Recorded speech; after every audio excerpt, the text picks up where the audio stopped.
Okay, so we got another hour, has 70 minutes, when we can talk about it. So what the focus is really now is this bridge period from the basic disassembling, at least of the completely convincing nature of the lone gunman theory, and the bridge period that we're crossing over to get to the point where there is, for the first time, a full-scale alternative affirmative scenario that's being laid out here.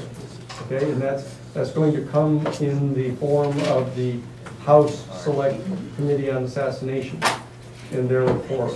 They go into session, and the report doesn't come out until '79. So we've got this entire transitional period from basically '66 to '72 in front of us here today.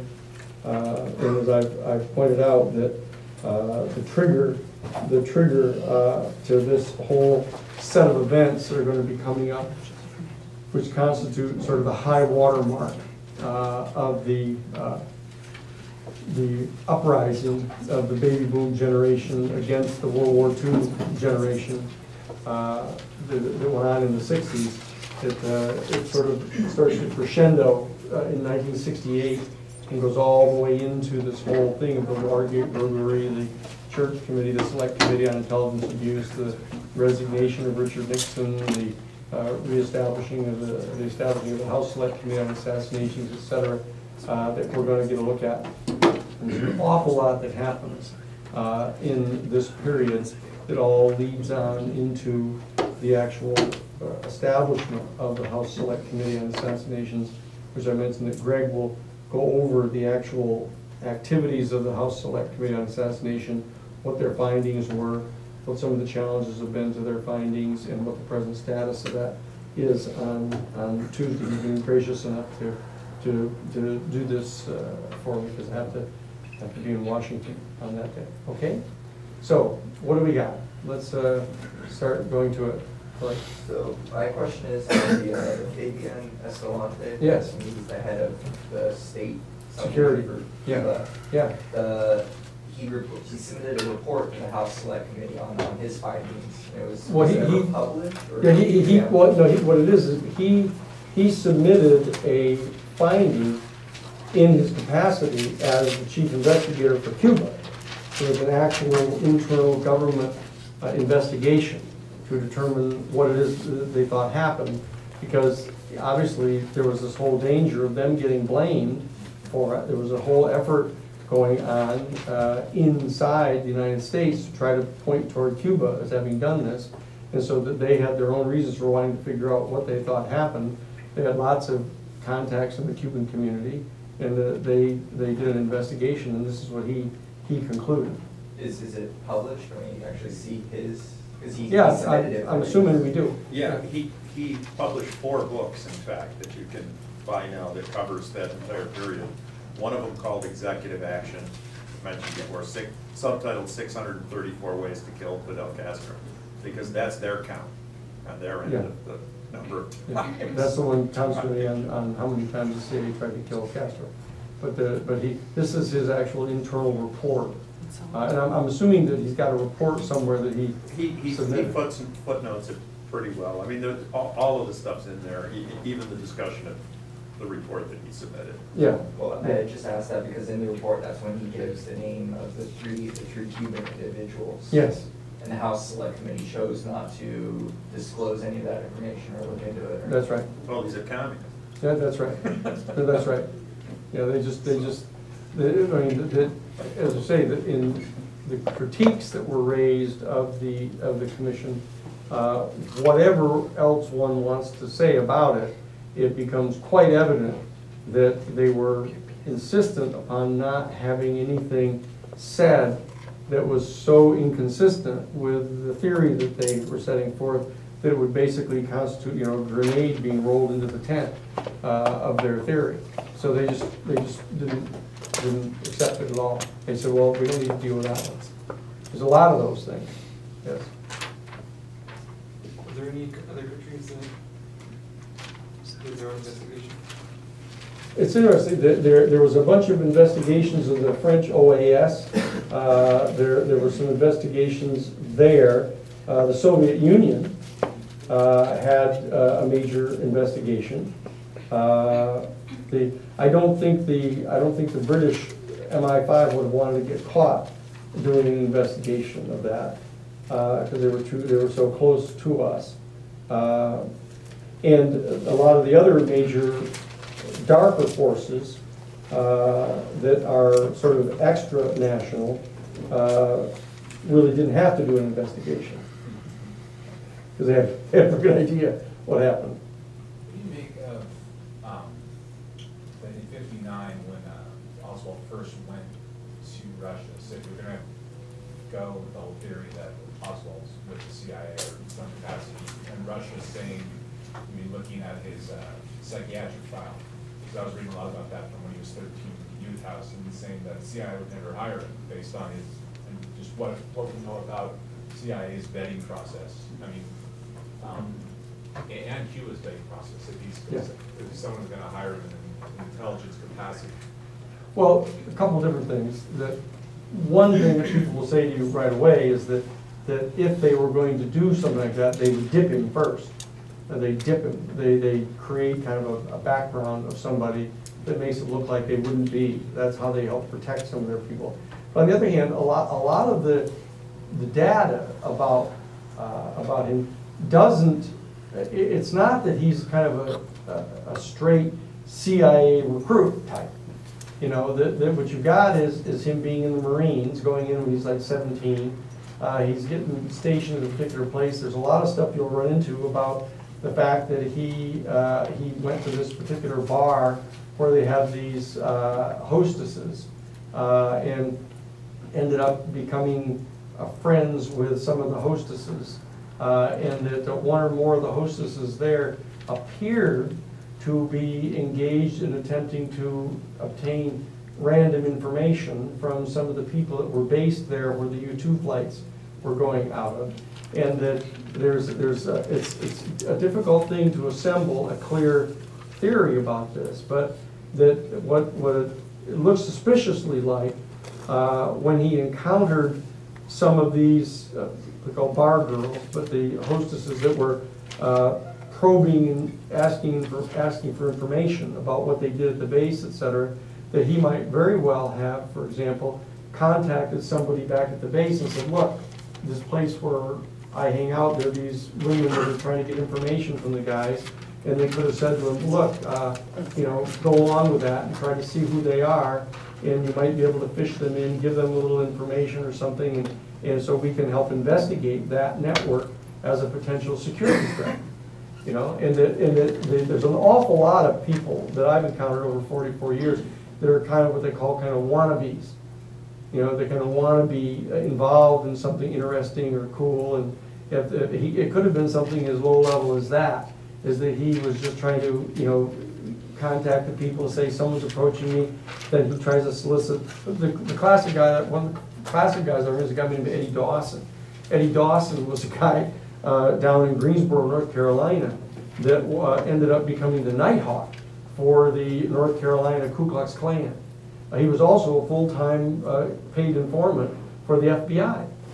And he was also a full-time paid informant for the Greensboro Police Department. And he would go into the Greensboro Police Department and say, look, I just got through having a meeting with the Klan, here's what we did in the meeting. And then he would go back to the Klan and he'd say, I just got through going over to the police department, and here's what they're thinking, here's what they're doing. And he would just shuttle back and forth, and he'd go to the FBI. And so there are people like that. And this question about what Oswald really was or wasn't, you know, there's an awful lot of temptation to try to put him into kind of a prearranged box that fits into a larger narrative of some sort. But when you kind of approach it from an inductive way, analysis, you see all these kind of peculiar things that he was doing that had the kind of tone of kind of a wannabe. And yet wannabes are used by various agencies to pick up little pieces of information, and they're used by other people as just what he said, is, you know, a patsy. because they're just dumb enough to walk right on into something and it can be easily set up. So data is all consistent with that. But I mean, I just read a lot about the KGB file, and I'm just saying emphatically that the CIA would never hire somebody like me, so I was just reading a lot of that. Well, but on the other hand, they might say that too. Yeah. You know, when you get into the mirrors, the world of mirrors, and they do this stuff on purpose, you get into kind of double head fakes and triple head fakes, you know, and so that it's difficult to tell. The ability to get into places inside self-conscious espionage organizations and to try to determine what they're doing. I mean, the real key in that area is double agents and triple agents. That's where the real beef is in there. Other people are getting played and spun and faked out, but when they get into double and triple agents, operatives, they start to get into the real juice of the stuff. Yes? Well, it's just all of the stuff about Oswald that's just in the backup and the appendices of the 2010 version of Someone Would Have Talked. So if ever anybody that's on the class list, if you got the one when it was originally published, you don't have the appendix in it that was put in 2010 of the exact moments when the CIA and FBI, or CIA, yeah, both of them, were contacting and having to do with Oswald. So he was Office of Naval Intelligence, he was an FBI informant, he was working with the CIA, and he was working with mobsters. He was just down in that whole milieu. And there's a number of stuff that Gaetan Fonzi, the principal investigator for the House Select Committee on Intelligence, or Assassinations, that I'll go over next week. Yeah. So he and one of the things is that even when it would be wiser for a professional intelligence agency not to become associated with somebody, because they're kind of unreliable, they're unstable, they could be, you know, causing things to happen and then report on them. Even when it would be wiser not to work with such a person like that, they oftentimes do, to their own ultimate disfavor. I'd like to offer an instructive point. Perhaps having been involved in some of that business myself, there's ways to have people at arm's length and several letters. There's a CIA employee who might be assigned to a U.S. embassy somewhere under cover of a foreign service officer. But there's also what's called contract employees. And in some cases, they actually sign a contract and they're brought in mercenary fashion. And then there's people you just feed money to in envelopes, if that's what motivates them, or you get them other things that motivate them. And it's clear to me that from all we've seen, Greg, you probably got more info that convinces this, that Oswald could have very readily been utilized at arm's length by both the CIA, State Department security, perhaps one of the military intelligence components, and even the KGB. All early, especially when he was a Marine overseas, was it Okinawa? The U-2 base. Yeah. So clearly, he could have been at arm's length for several as well. What's your explanation for why he makes the decision on his own, if he made it that way? Or why, Greg, same question, why, gentlemen, does he go to Russia and take the factory job, etc.?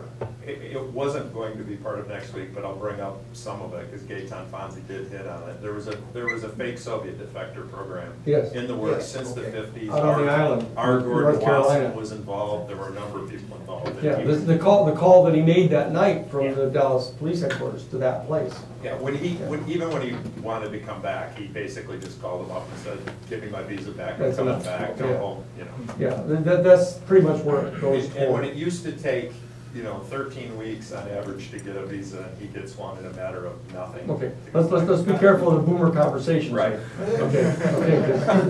Next question.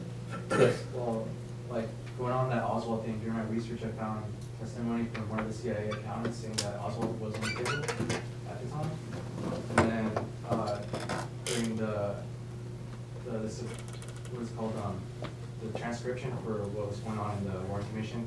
Yes. Alan Dulles said that the CIA would lie to you even under oath. Yep. He said Hoover would too. Yeah. Yeah. Just outright. Oh, yeah. Oh, yeah. He said that. The guy from the NSA just did, didn't he? Yes, that's right. Yeah, yeah, right in front of everybody. Do you think that LBJ might have had a good idea that he wasn't gonna get the nomination in '68, when he probably like by '64, because like it seems to me that he would maybe tone down his stepping up in the war if he thought he was gonna have another term, because like that seems to follow with like most presidential terms. They act more neutral in the beginning and then wait for their reelection. Yeah. Well, it's important to remember that he had effectively succeeded by the end of his term. In '68, he had successfully succeeded in sort of getting a negotiated position with the North and South Vietnamese to try to end this whole thing and just withdraw and go back, behind the parallel and just leave each other alone. So he'd gotten it to sort of a state of equipoise, which was, in a certain sense, where it was in 1954. But meanwhile, putting 500,000 troops at the same time. Well, but in that they would have then started pulling them out. They would have started pulling him out, so he would have succeeded.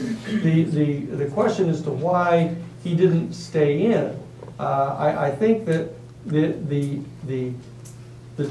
depth of vitriol against him was so intense on the part of the baby boomers, and that the thing is that there were more and more baby boomers coming into the electoral field every single year. So and they had lowered the voting age down to 18, as I mentioned, because there was this big protest going on that why is it that we can't vote till we're 21 and we have to get drafted when we're 18? So that he knew that the tide was going out on him. Yeah. In pretty serious shape. Yes. I think it was mentioned over there, but the voting age wasn't lowered until Nixon. Was it Nixon? But there was foment for it, Danny, if you Yeah, yeah. recall. Yeah. The last 2 years of LBJ. Yeah, there was a whole lot of protests going on about it, and the thing is that really to go up against somebody as unknown as Gene McCarthy and as kind of uncharismatic in a certain way, and almost lose 42% to 49% up in New Hampshire. And as I say, the polling that was going on in Wisconsin was showing that it was going to be even closer. That's and very importantly, remember, Bobby had come in. Yeah. Bobby had come in on the 16th, so that he had to deal with. Let's see, if McCarthy can get 42% against me, what's Bobby Kennedy going to get? With people tearing off his cufflinks and setting up his totems to worship in their house. I mean, this is dangerous. This is serious stuff. And that I don't have any. I didn't have any doubt in my mind that Bobby, from the moment that he announced on the 16th, was going to be president. I didn't have any doubt about that at all. And I assume Johnson didn't have much doubt about it either, and that he didn't want to have to go down to that kind of humiliation. Yes.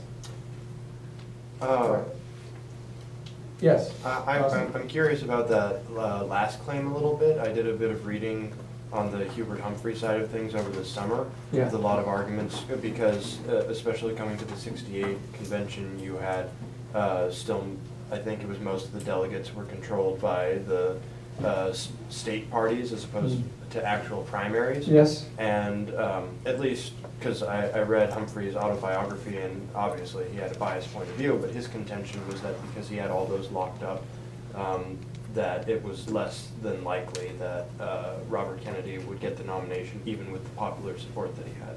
Well, when he won California, when he beat Humphrey, you got to remember, in California, you get all the delegates.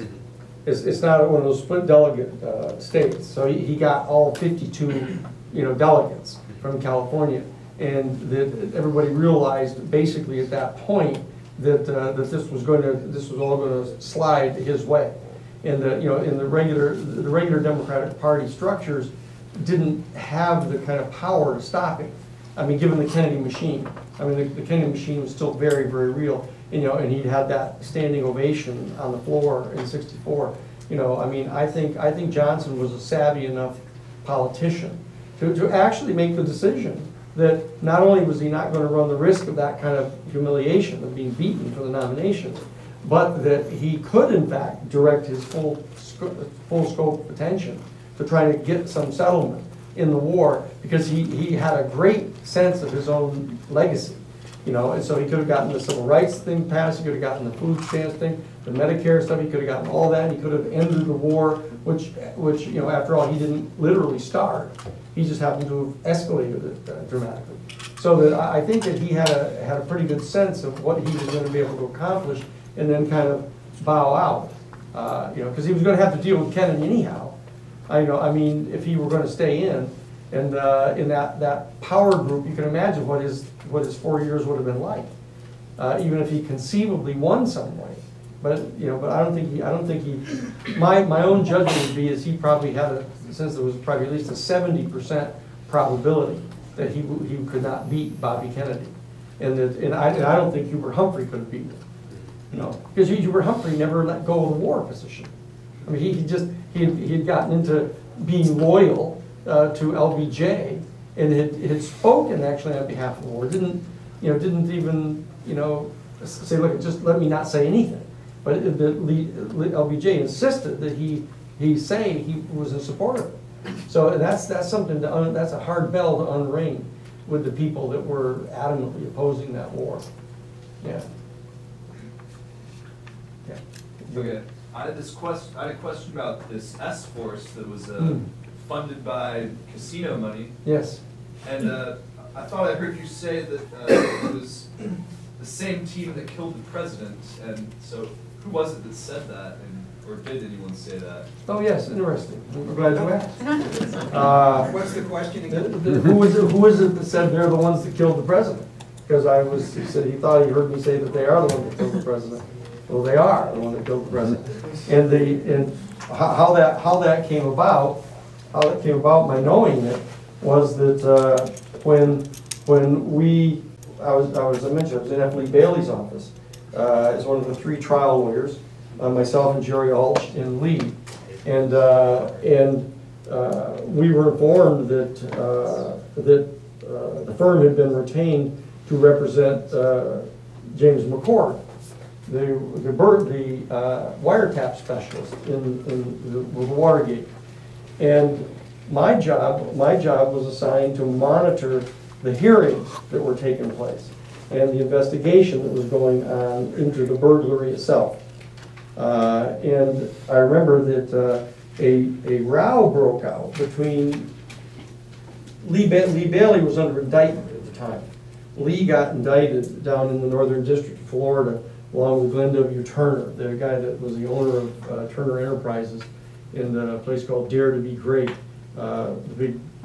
was the #1 Hoover vacuum cleaner salesman in the whole world, and he set up this school to train people to be salespeople. And he was charged with mail fraud, and Bailey was his lawyer, so they indicted both of them together. So Bailey was under indictment, and for that reason, when the office was approached to represent James McCord, Bailey had Jerry Alch represent him, rather than Bailey, who was actually under indictment, even though it was our office that was doing it. And so Alch had gotten into a problem because James McCord, when we were trying to get him to come clean as to about what happened, we were anyway, some of us in the office were, and trying to get him to explain why they were in the Watergate Hotel, who was it that ordered them to go in. And the key was, of course, that I wanted them to rat out Nixon, figuring that Nixon is the one that had ordered them in, and he was resisting. He was acknowledging that it had been Nixon through what was his name, Jeb Magruder. Yeah. That Jeb Magruder had specifically been told by Nixon to get this thing done. Magruder is the one that ordered them in. And McCord was very adamant in insisting that he thought that this was a legitimate undertaking, that they wanted to go in to investigate the, he didn't appear to really know what it was they were after. All he had to do was put in the electronic equipment.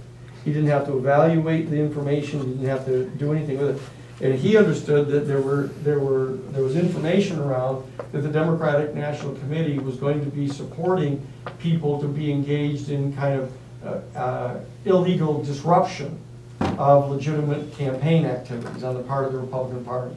So he thought that this was a legitimate way because it was threatening the national security of the country to basically be allowing them to do things like this. So the bottom line is he was willing to acknowledge that it was the president that ordered them, as far as he knew, to go in to do it. But he was trying to justify what they were doing. And what happened is he asserted that Jerry Alch had a discussion with him in which Jerry Alch had said that Jerry had met with the lawyer for E. Howard Hunt, one of the co-defendants, that was in charge of kind of overseeing the burglary. E. Howard Hunt, the same E. Howard Hunt that was in charge of the paramilitary base in the Everglades, one of the two of them that had tried to mount a military attack against Cuba after the president had ordered them to all stand down, that Howard Hunt. That James McCord asserted that Howard Hunt's lawyer had met with Jerry Alch and told Jerry Alch that Jerry should tell McCord not to reveal who it was in the White House that had ordered them to go in to burglarize the DNC, and that he could then expect presidential clemency. And McCord had gotten upset about that, and that he had put that in his letter and told Judge Sirica that Jerry Alch had basically offered him a presidential clemency if he would not tell who had ordered the break-in. And so this information had gotten to Sam Dash, the legal counsel for the Senate Select Committee on Watergate. And so Sam Ervin from North Carolina, who was the chairman of the committee, and Sam Dash, who was legal counsel, and Dan Inouye from Hawaii, Democratic Senator from Hawaii, they were all interrogating Jerry Alch in May of 1973, this is. Burglary took place on June 17th of 1972. They went ahead and it was a little bit of a flap about it all. It kind of died down. The election took place in November. Nixon got elected. Nixon got elected again and was in office. And so, but the stuff started coming unraveled later on in 1973. And in 73, in May, we're having these conversations inside the office. I was assigned to monitor these hearings, and especially the one where Jerry Alch was called to testify. And Sam Ervin confronted Jerry, and he said, look, this accusation has been made by Mr. McCord that you approached him with an offer of presidential clemency if he would not tell who it is that ordered them to go into the hotel. Is there anything to this? And Jerry said, no, there's not. It's not true, I didn't do that. And the peculiar thing is that McCord was approached and was offered presidential clemency just 3 days after he said that Jerry Alch had this conversation with him. And so Sam Ervin said, well, you know, he said, isn't it true that you're the law partner of Lee Bailey, F. Lee Bailey? He said, yes, I am. He said, isn't it true that Mr. Bailey is under federal criminal indictment for mail fraud down in the Northern District of Florida? And Jerry said, yes, that's true, except that that's in the process of getting dismissed right now. I happen to have written the briefs that got it dismissed against Lee. And so I'm sitting there in the Gold Key Motel down in Orlando, Florida, with my investigators sitting on this other side here, Bill Taylor and F. Lee Bailey standing behind me. And when Sam Irwin. You're watching the TV. Yeah, it's on national television. I'm sorry, it's on national television, right? So I'm sitting there taking notes on this thing, and Lee is standing in back of us. And when Sam Irwin says to Jerry Elch, he said, "Well, wouldn't it be reasonable for someone to assume that Mr. Bailey in your office was attempting to do a favor for somebody very high up in the administration in exchange for some favorable treatment in his criminal case?" And the minute that he said that, Lee Bailey turns around and kind of dashes out of the room and goes out in the hall and starts slugging quarters into a public telephone. And Bill Taylor and I are sitting there, and I turn around. It was kind of peculiar because Lee always used to carry this great big briefcase around with a telephone in it. And that's 1973. It's a little hard for you guys to imagine. I mean, there was a telephone in there that was like the size of a walkie-talkie, and he talked to somebody on a portable telephone. There were no such thing as portable telephones, but he had one. So we were always kind of curious about what that was all about. But so he goes out and starts slugging quarters into the phone, public phone, and he's talking to somebody very excitedly out there. And so I turned to Bill Taylor, my investigator, and I say, "What the hell is that all about?" And he said, "I don't know." So I said, "Well, find out." You know. And so Lee comes back into the room and he picks up the phone and his other stuff and he leaves.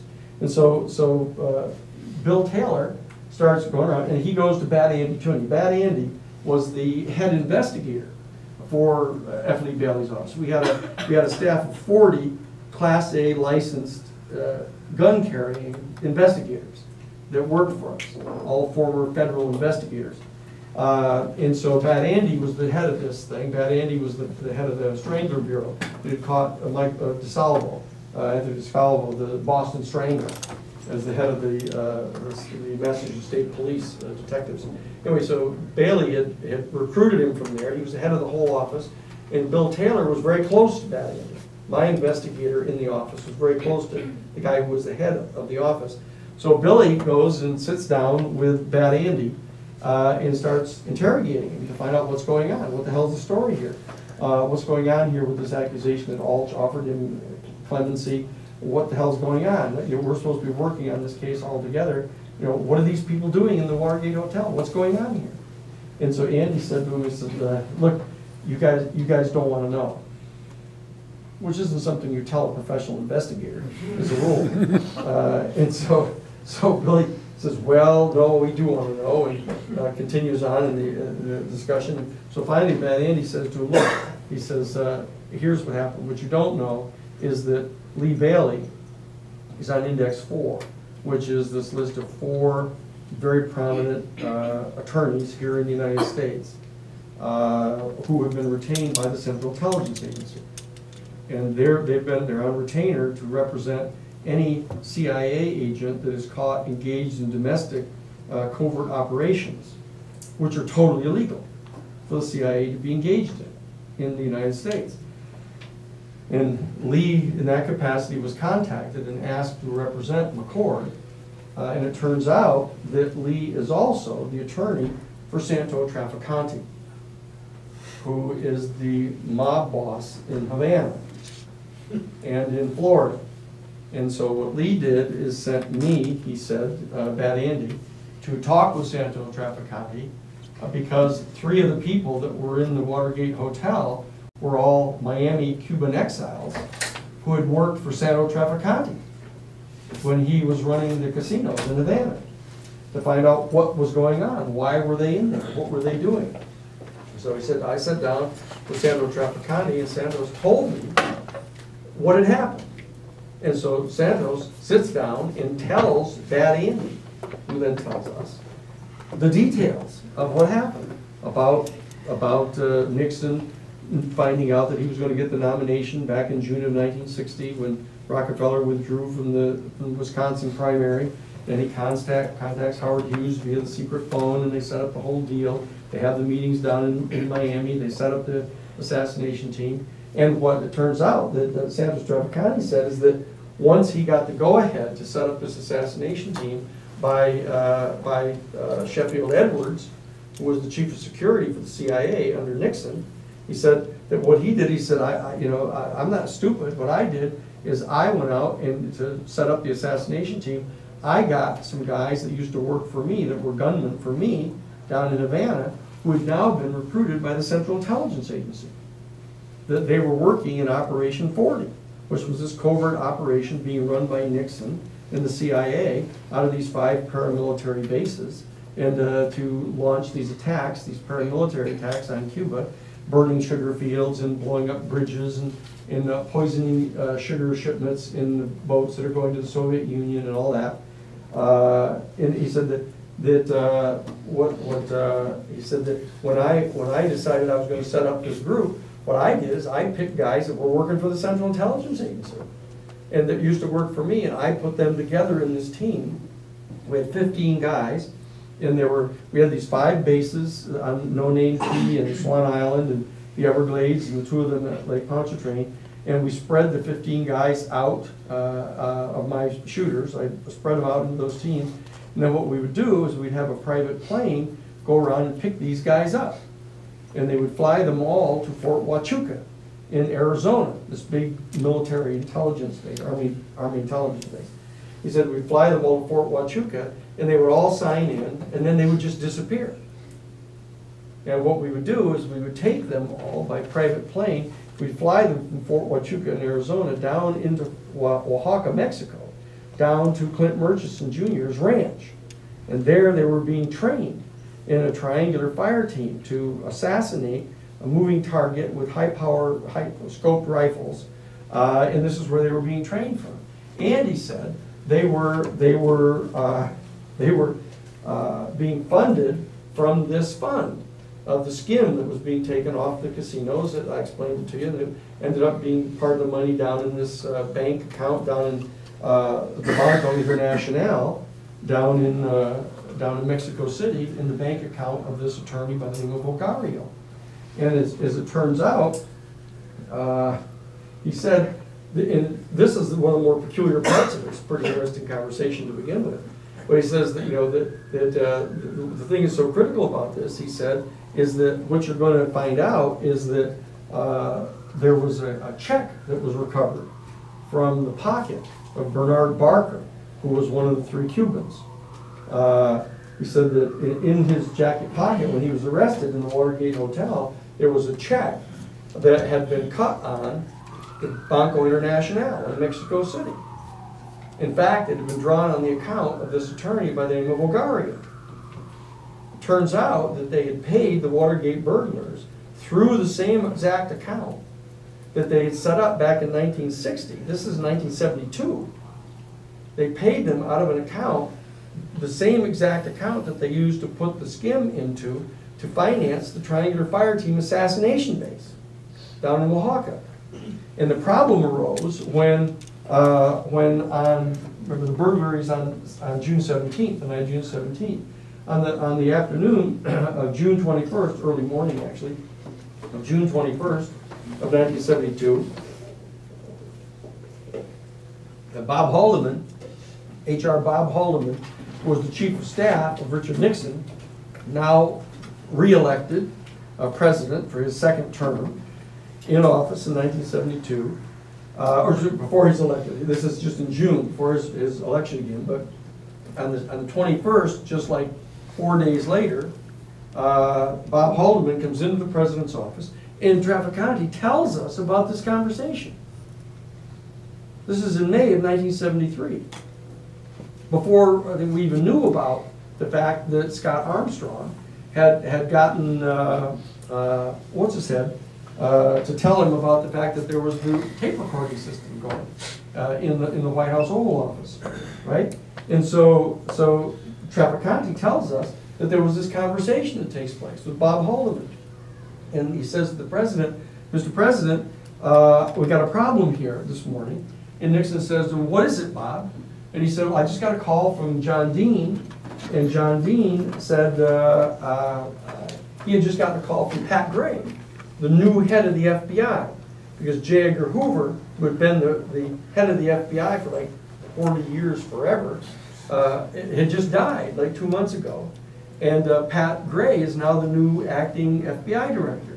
And Pat Gray just called this morning over to John Dean, the president's attorney, and said, look, I'm getting lots of pressure to send investigators down to Mexico City to investigate this bank account where this check has come from that's in Bernard Barker's pocket. And Pat Gray wanted to know whether that's going to cause any trouble for the president. And so Bob Haldeman says this to him according to Travis County.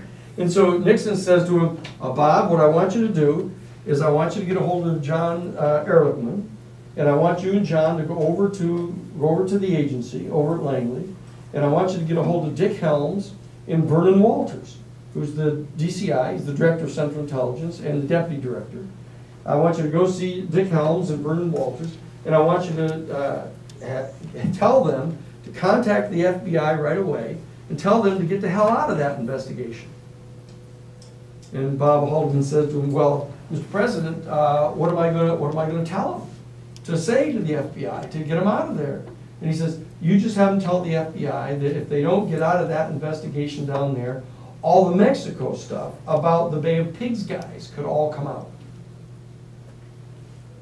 And so Bob Haldeman says to him, well, will they know what that means? And he said, oh, they'll know what that means. Okay? And so this is what Trafficante tells us. And so when Bad Andy said to him, well, what did that mean? He said that meant the training at the Oaxaca fire team base down there on Clint Murchison's ranch, because these are the guys that were trained to kill Castro, and they're the ones that killed the president.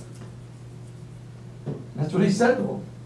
He said they were furious at the Kennedy brothers because after the missile crisis in October of 1962, once that was resolved, the Kennedys ordered the shutdown of all 5 of those paramilitary bases and ordered all those kind of rabid Cuban exiles, anti-Castro, anti-communist guys who had been promised by Kennedy after the Bay of Pigs fiasco, had been promised that the free flag of Cuba would fly over the island of Cuba before the president left office.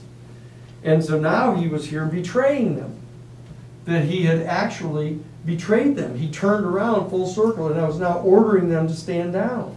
And what had happened is that in January of 1963, this is after the October missile crisis of 1962, now we're into like January, early February actually of 1963, what happened is Frank Sturgis, who was one of the coordinators for the CIA of the Miami Cubans on Swan Island, organizes an attack against Cuba after being ordered by the president to stand down after this near Holocaust having occurred over the Cuban Missile Crisis.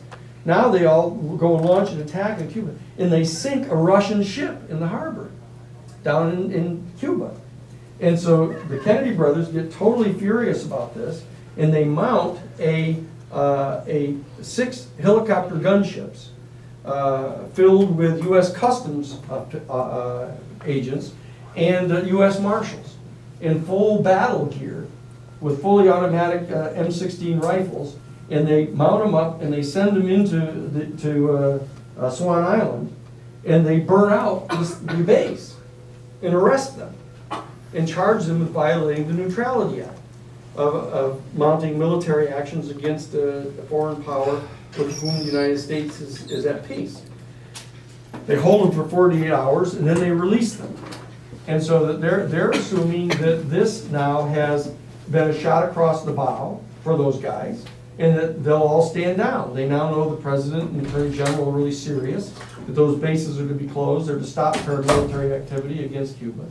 And the problem is that in the following month, into March, early March of 1963, the group that was in the Everglades started mobilizing to launch another attack against Cuba.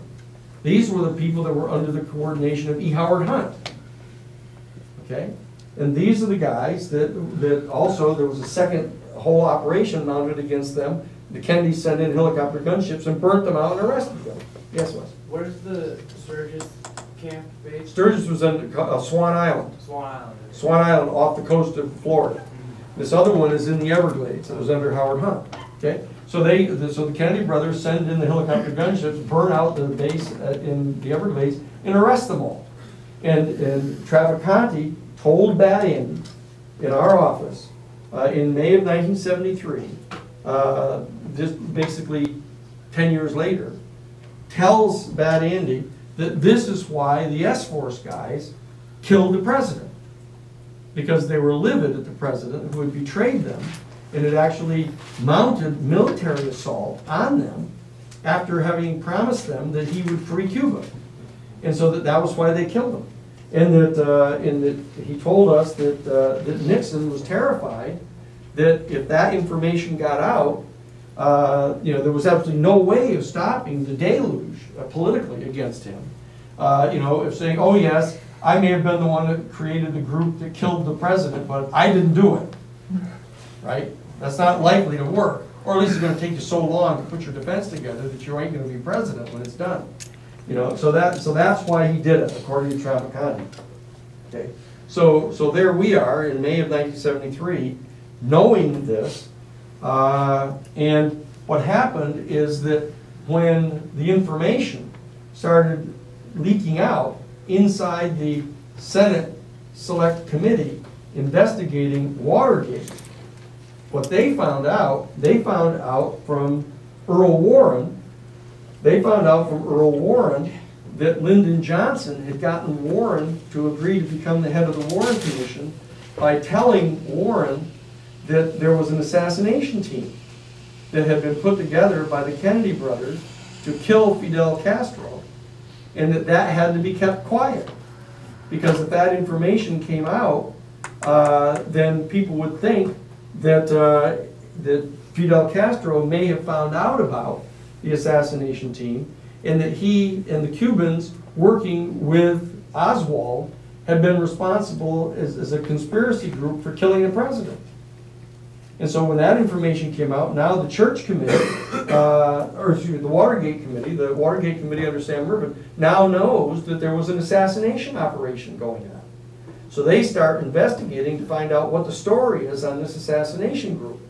And they start probing into this thing, and they start discovering that it's not at all clear that this was created by the Kennedy brothers. Because they're getting all kinds of information indicating that this activity was going on before Kennedy was even in office.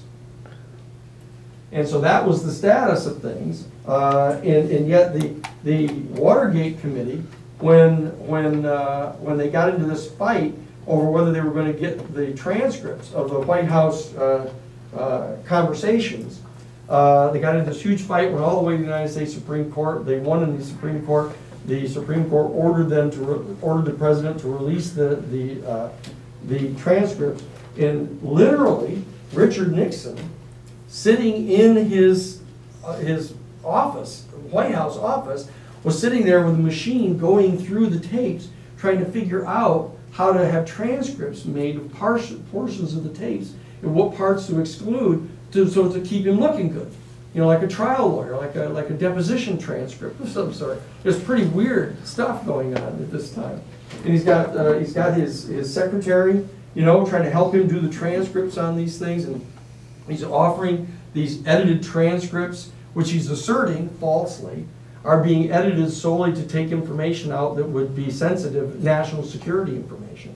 But what he's doing is he's basically trying to edit out everything that's incriminating about him. Did he go through and black stuff off with markers and stuff? Yeah, he was literally going through there and trying to get her to then type up transcripts of what to do about this. So that there's this crazy thing going on here in May and June of 1973. Here he is. He's just come into office after this political landslide, against McGovern. In 1960, in 1972, in November of '72, here he is in office in January, getting into his second term, one of the biggest landslides, in political history, other than Lyndon Johnson wiping out Barry Goldwater in '64. And here he is now in July of 1973, fighting for his political life, trying to edit transcripts in the back room of the White House to survive. And what happens is the deal gets cut, the information comes out about the Alexander Butterfield. Alexander Butterfield tells Scott Armstrong on the House Judiciary Committee, Peter Rodino's staff, about the tapes. And so everybody knows about the tapes now. The tapes, the whole fight is all about the tapes. Once the Supreme Court rules that all the unedited tapes have to be given to the Watergate Committee, what happens is the House of Representatives then votes in the Judiciary Committee.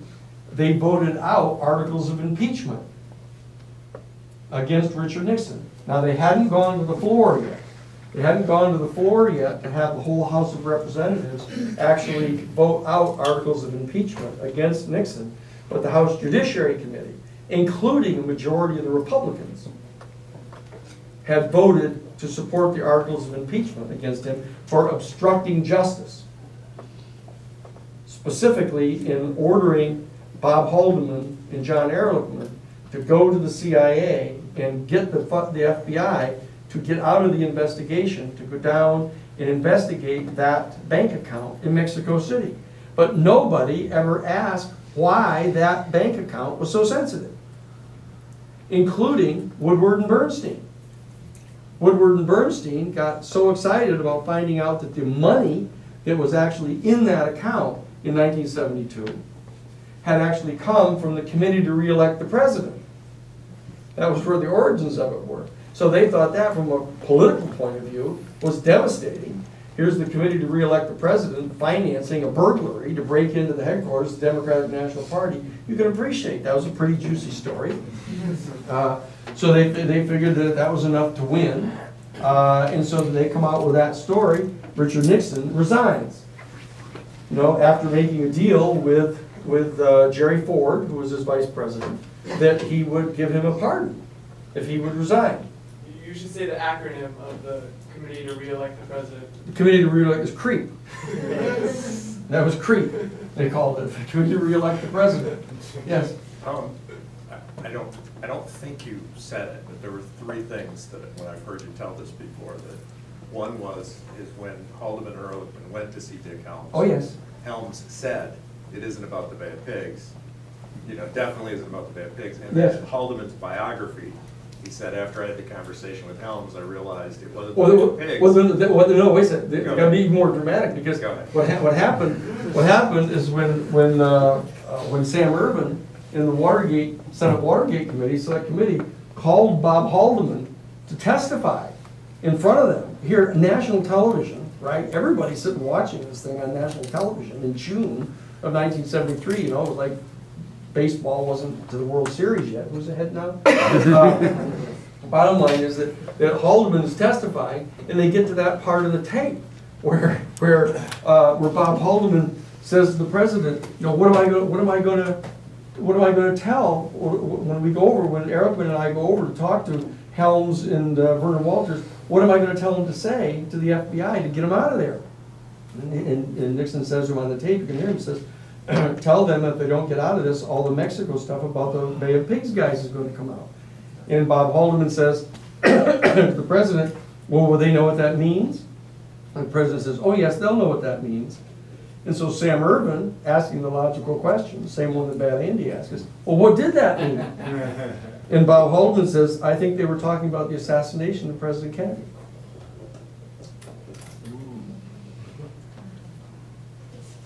At which point there's this dead silence, not unlike this. And nobody said a word. It went on for like about 30 seconds.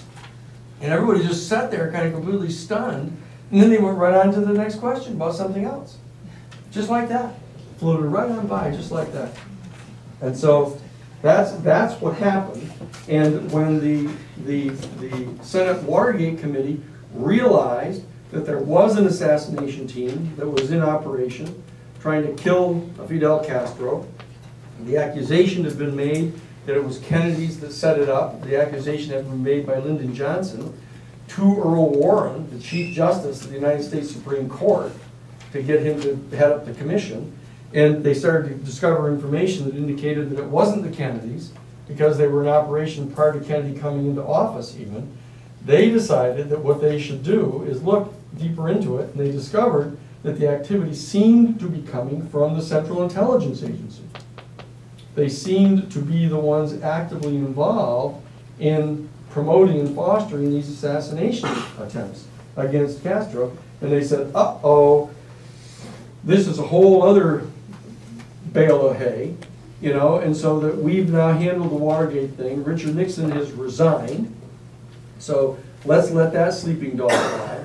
But there needs to be a further investigation of the activities of the Central Intelligence Agency, hearkening back to remembering the December 22nd, 1963 article in the Washington Post by Harry Truman, who signed the law creating the CIA, saying the time has come to really look into the activities of the CIA, that they've gone way beyond their original purpose of gathering intelligence and evaluating intelligence. They seem to have become operational. And it's nothing that we ever intended. And they've actually seemed to have become now a policy-making organ for the United States.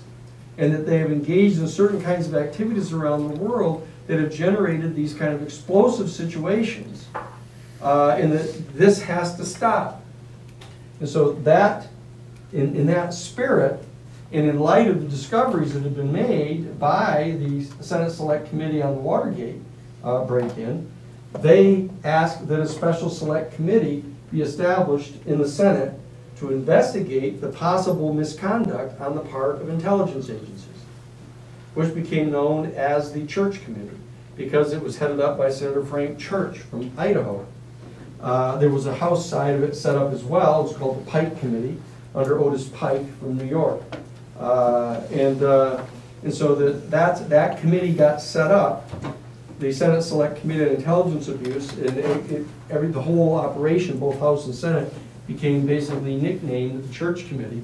And they began to dig into the activities of the Central Intelligence Agency, and they began to discover that, that the Central Intelligence Agency had in fact been deeply involved in this assassination operation against Castro, and that they'd actually been involved in other assassination attempts, that they'd engaged in the activities that ended up assassinating Patrice Lumumba in the Congo, that they had been involved in the overthrow of Guatemala, of the Arbenz government in 1954. They saw that they were involved in militarily overthrowing the democratically elected government in Iran, and that there were all kinds of these activities that they'd been engaged in. So they began the investigation, and the cameras shifted from the Watergate Committee right straight over to the House Select Committee on Intelligence Abuse. And so the drama continued that summer.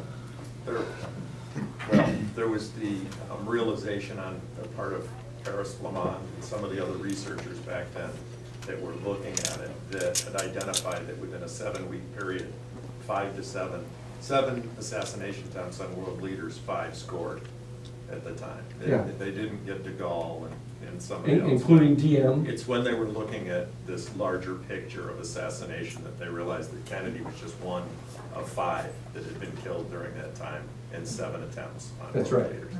So this shockwave kind of went through Washington, in which they were saying, lo and behold, you know, all of those warnings that had been given back in 1947 by the civil liberties community, warning against setting up something like the Central Intelligence Agency, to having a domestic intelligence agency, and wanting to be careful that they weren't allowed to engage in any activities stateside. They went to all kinds of lengths to try to warn people about what might happen because of the historical pattern of these kind of these secret police. You know, any government that ends up having a secret police organization, the secret police organization, even if it starts out being only directed toward your external enemies, will almost inevitably come back home and that if in fact the administrations or the legislative bodies in the nation state don't agree to do what they want done, they will start plying their trade domestically. And as it turns out, this is true. That I won't get out ahead of ourselves, but it's 1976 that we're into now, and they begin to have all kinds of hearings in the Senate Select Committee on Intelligence Abuse, and it's on national television. So this is the set of investigations that revealed the depths of the assassination activities that the CIA had been engaged in over all this time. And so what they decided in turn was to set up a third special select committee. There was the select committee to investigate the Watergate burglary. That uncovered the whole pattern of criminal conduct on the part of the Central Intelligence Agency related directly to the assassination of the president. And then the Select Committee on Intelligence Abuse discovered the deeper assassination activities, so they set up a special Select Committee on Assassinations. And that's what leads you up to the point where Greg is going to start talking with you on Tuesday about the actual history of the investigation of the Senate Select, or the House Select Committee. So what if these investigations accomplished, really? Because I feel like the CIA is not engaged in those activities today. So what if they accomplished? Like, was anybody prosecuted? The question is, well, what did that really accomplish? You know, with all that investigating of them and revealing of stuff they did, you know, isn't it in fact true that they still do that stuff? So it's even worse than that, because it isn't even just the Central Intelligence Agency doing it. Now you got the President of the United States, you know, killing people around the world with drones. So that there was a certain expectation back at that time that if in fact that kind of activity had been revealed to the American public, that the American public wouldn't have stood for it. Whereas nowadays it turns out that if that information is revealed to the American public says, well, as long as you're only doing it to them and you're not doing it to us, which is exactly the problem with the Central Intelligence Agency. That if you allow them to do it to them, if it gets to the point where you're disagreeing with them about something, you too become the enemy. And the history has been in all other countries that have these type of secret police operations that they will turn on the people if the people try to rein them in and to stop them from pursuing their agenda, which is the agenda of the national security state. And that's what the issue is, the sub-issue in this entire course that you're going to see, is the issue of this national security state infrastructure and what dangers it poses to a democratic society. And potentially, though without giving anything away here, what dangers it poses to potential elected officials if they take a turn to moving away from the agenda that the national security state members believe to be the appropriate agenda. Indeed, the very agenda they've been trained and born to perform, and have been loosed on the world to perform. And what happens when people tell them to stop? That's the situation that we're looking at that is going to be leading into your discussion on Tuesday with Greg. I don't know if you wanted, you didn't, the third thing that I was going to say is you got corroboration from the trainer without mentioning. Well, that was later, but that's later. Okay, so, Yeah. all right. Yeah, that's later. Okay, so that's where we are, is right now. And I apologize for using up a lot of our discussion time on kind of that long, detailed answer of, it wasn't really a setup of saying, how did you find that out? But that's how we found it out. Okay? Okay, so look at, Greg will be here with you on Tuesday I'll be back Thursday. I should come kind of hook sliding in just before the class on Thursday, and we'll all be together again. But please give Greg all your cooperation on Tuesday, okay? It'll be fun. Far out, guys. Thank you.